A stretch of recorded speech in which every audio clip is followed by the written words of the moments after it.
A new bill has been proposed that would help and provide many Americans with a $400 stimulus check, everybody. You want to be sure to continue watching this video to find out how to receive it. So these payments could be received by next month, and California Governor Newsom has not been hesitant to send out more crisis relief money to people in need in the state of California. And with the federal enhanced child tax credit reverting to its original pre-crisis payment of $2,000 per kid, the latest state-initiated benefit program that Newsom could authorize would target the state's most vulnerable and economically disadvantaged people. Los Angeles Assembly member is proposing to use some of California's $97 billion surplus to help support the state's low-income families. And per marca, one-time payments will go to the state's poorest and those making under $30,000 a year. The proposed Assembly bill recommends expanding the current child tax credit to administer a payment of $2,000 per child. The bill also proposes extending the California Earned Income Tax Credit to raise the minimum amount from $1 to $255. According to state officials, the bill passed through the California State Assembly on May 27th, now rests with the Governance and the Finance Committee. Newsom has already announced an $18 billion package aimed at relieving inflation for struggling Californians. The proposed relief program would include $400 checks to all eligible registered vehicle owners in the state. The proposal comes as drivers face record gas prices.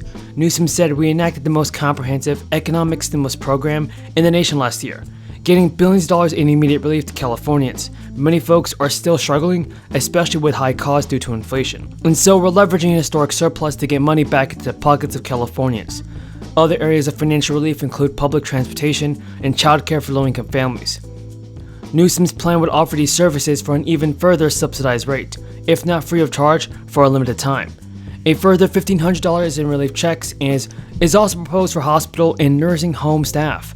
A new minimum wage will take effect in California next year, an increase caused by inflation. The California Department of Finance said they project inflation for the 2022 fiscal year will be even higher than the year before, causing the increase. The governor has also announced that Connecticut families, everybody, can soon apply to receive a state tax rebate of up to $250 per child for a maximum of 3 kids as a result of the recently enacted 2022 Connecticut Child Tax Credit Rebate that he signed into law earlier this month.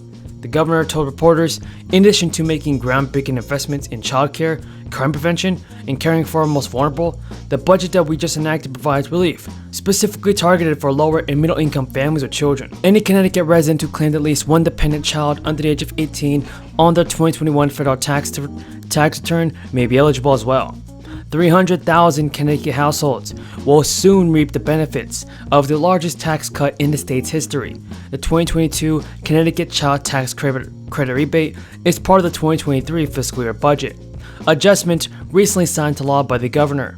According to a press statement released by the state of Connecticut, the one-year state budget includes $663 million in tax cuts, including a $250 child tax credit, similar to the federal enhanced child tax credit that expired last year. I said to Nicole, I had forgotten that we had that somewhat challenging virtual connection, but so good to be here in person. And I thank Nicole already for the weather. What a stunning day to be here in Morristown. So Nicole, thank you for that introduction, and thank you for your passion and everything that's going on here in Morristown. Deputy Mayor Sue Mamarella as well, and the rest of council. It is an honor to be in his backyard, Congressman Andy Kim. I said, Andy, I think you could walk here this morning, and I believe you may have. My colleague and partner in government, the one and only, the singular Lieutenant Governor, and the Commissioner of the Department of Community Affairs, importantly today, Sheila Y. Oliver. Melanie Walter to her left, the Executive Director of the New Jersey Housing and Mortgage Finance Agency. Terry Tucker's in the house to Melanie's left. And I know he wanted to be here today. Please keep Troy Singleton and his family in your prayers. His grandmother passed over the weekend, so Troy wanted to be with us today. Alex Staropoli, did I get the last name right? How did I do, Alex? No, I passed the Director of Advocacy and Communications at the Fair Share Housing Center, and to all of your colleagues at Fair Share. I extend also my condolences on the passing of the former board chair, Kelly Francis, whose funeral I think maybe is today, I believe, right? God rest his soul.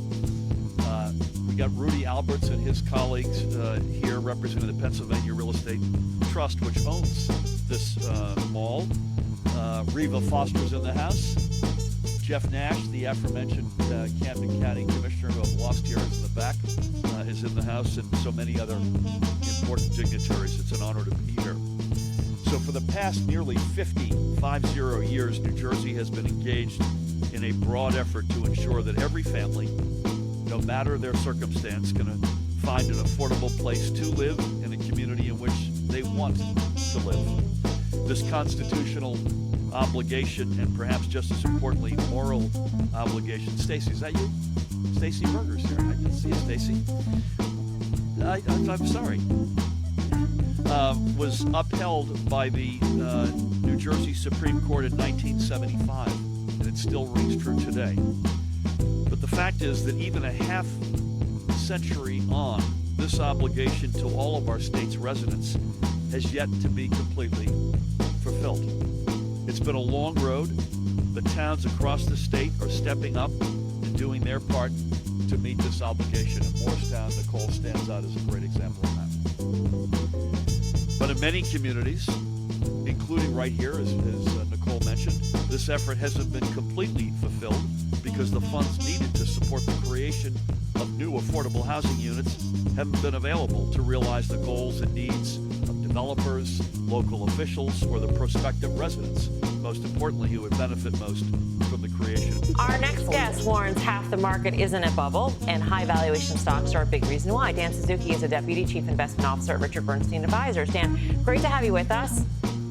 When you say high valuation stocks, I'm guessing that you mean the ones that we were talking about versus a Clorox, which is a high valuation stock relative to itself.